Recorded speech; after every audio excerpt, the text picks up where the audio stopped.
name's Emily, I'm a physio. So you've just come here today so we can just explain to you kind of like what the physios are going to do with the recent diagnosis of your Parkinson's disease. Mainly your sessions will kind of concentrate on rehabilitation of your muscles just to help maintain your everyday activities and to avoid any inactivity, and because that could lead to problems later on in life. We'll also be working on kind of like your balance training, and that can help prevent your falls, and that's like kind of linked in with your rehabilitation of your muscles, because you need to have strong leg muscles to be able to kind of stay up once you've stood up. Yeah. So your exercise program that we give you will be tailored to fit your individual needs, and it'll fit in with your lifestyle. You'll probably just recognise a lot of the exercises as just a standard kind of fitness training program, but they'll have been kind of developed and adapted with an emphasis on like the Parkinson's disease. Okay. And they'll kind of try and get over any problems you might encounter. Okay, fair. They'll include things like your balance training, like I said, cardio training such as walking and just like practicing your walking anywhere, your technique and everything like that for it. Exercises for your facial expressions, the use of kind of the fine muscles in your hands, so you might find that you're struggling with like writing, things like that, so we'll practice that.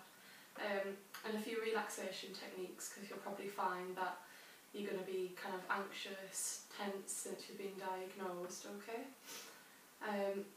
As your condition progresses, we'll focus on some more of the important aspects depending on kind of what you're struggling with more.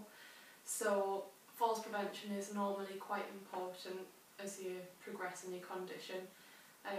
You might need to kind of start to use some walking aids, and we'll practice exercising with those walking aids as well so that you can use them safely and understand how to. We'll carry on with your balance training as well, just to help keep you staying up and hopefully not falling over. As I said before, practicing your walking technique and the use of proper footwear. Okay. It's also quite easy to get distracted if you're multitasking, so if you try and avoid that and just focus your full attention on one action at a time, then you won't get distracted, and that's a lot easier for yourself to do. Okay, so I'm going to give you like kind of a couple of things you can do at home just to make life a bit easier for yourself. Yeah. And you might find that you're alright now, but if you start to practice them, then you'll get them kind of in your brain, ready for when you do need to use them, okay? Yeah. So what I'm going to tell you about today is something we call cueing. And that can include visual clues and rhythmical cues, okay? The reason we use them is because distractions obviously will make it difficult for you walking, and you might find that you start to kind of slow down, your steps might become quite shuffly, or you might even start to freeze on the spot and you'll find it hard to keep going. Yeah, that's been happening. It has been happening, right.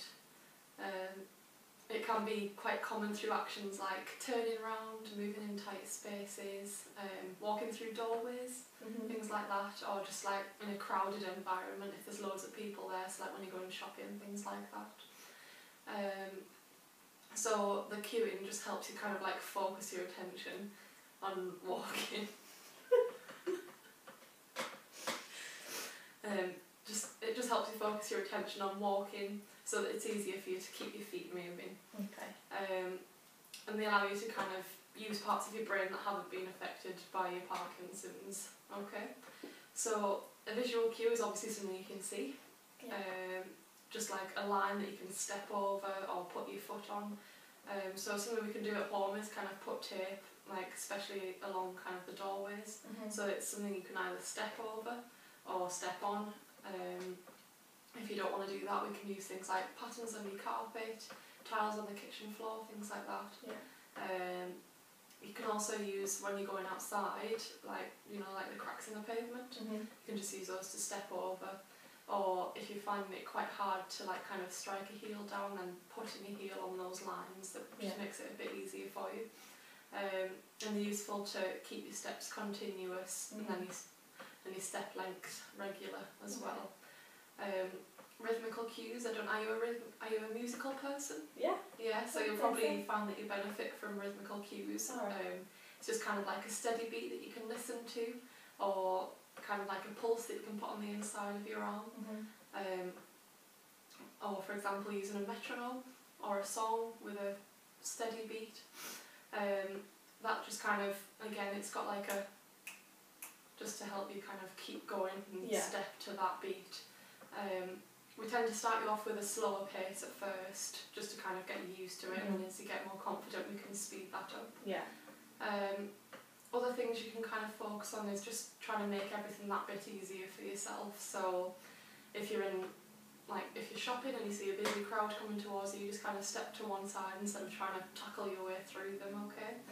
And if you find that you have frozen and you need to get going again, it might be useful to kind of like start swinging your arms and then do a rocking motion from side to side, and it just like starts the movement of you walking, and then it's quite easy for you to get going from there.